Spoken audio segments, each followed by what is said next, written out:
थकित को शांति का वचन भाई भगत सिंह के द्वारा जनवरी 10।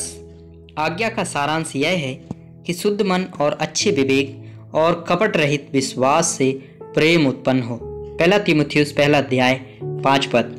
मेरे एक मित्र जो एक इंजीनियर था मुझे 300 रुपये भेजे। मैंने यह कभी नहीं मांगा। यह सुनकर कि मेरे जीवन परिवर्तन के बाद मेरे पास पैसे नहीं थे, उन्होंने स्वयं यह मेरे लिए भेजा। कुछ समय के लिए मैं यह सब भूल गया।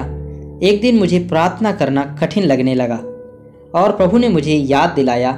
उन्होंने कहा, तुम्हें अपने मित्र को 300 रुपये का भुगतान करना होगा जिसने कुछ समय पहले तुम्हें वह राशि भेजी थी। पहले मैंने सोचा क्योंकि वह मेरे मित्र और रिश्तेदार थे इसलिए उसे पैसे देने की जरूरत नहीं थी, लेकिन मुझे प्रार्थना करना बहुत कठिन लगा तो मैंने फिर से प्रार्थना की, परमेश्वर क्या आप आज मुझे कुछ पैसे भेजेंगे?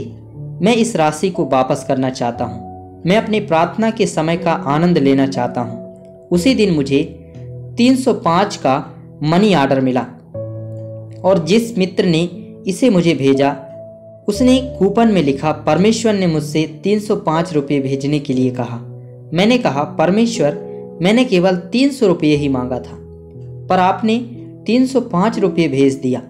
प्रभु ने कहा, क्या तुमने नहीं कहा कि तुम इसे TMO द्वारा भेजना चाहते हो? तब मैंने वह राशि अपने मित्र को TMO द्वारा भेज दी।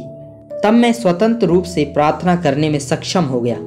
ऐसे ही आपका प्रार्थना के जीवन में बोले गए कठिन शब्दों, लापरवाही, अपवित्रता के कारण रुकावटें आ सकती हैं। अपनी बुरी आदतें, झूठे बयान आदि चीज़ों को ठीक करो और परमेश्वर से मांगो कि आपको एक अच्छा विवेक दें। तब आप प्रभु की मेज में भाग लेकर आत्मिक रोटी और स्वर्गीय जल पीने का आनंद पाओगे। एक रोटी से हमें स्मरण होता है कि हम सब एक कलीसिया के हैं और एक शरीर, उसकी देह तोड़े जाने से हम एक परिवार बन गए हैं। अभी कोई अमीर या गरीब, काला या गोरा नहीं है, क्योंकि एक ही आत्मा के द्वारा हम सब का एक देह में बपतिस्मा हुआ है। चाहे हम यहूदी हों या गैर यहूदी, चाहे हम गुलाम हों या स्वतंत्र, और सबको एक ही आत्मा पिलाया गया है। पहला कुरिन्थियों 12 अध्याय का 13 पद। ना तो कोई यहूदी है और ना ही यूनानी, ना कोई दास है और ना ही स्वतंत्र, वहाँ ना पुरुष है न स्त्री, क्योंकि तुम सब मसीह यीशु में एक हो। गलातियों के पत्र 3 अध्याय 28 पद। शिक्षा, धन, पदवी या स्वदेश का अभिमान ना करें। हम चाहते हैं कि एक परिवार के रूप में रहने के लिए उसका जीवन हम पर उंडेला जाए। परमेश्वर के सामने हम सभी समान रीति से बहुमूल्य हैं। यह हमारी गवाही है कि परमेश्वर के सामने हम समान रूप से अनमोल हैं और उतना ही महत्वपूर्ण है क्योंकि हम उसी प्रभु द्वारा एक ही लहू से खरीदे गए हैं। उसने हम सब के लिए एक ही कीमत चुकाई है।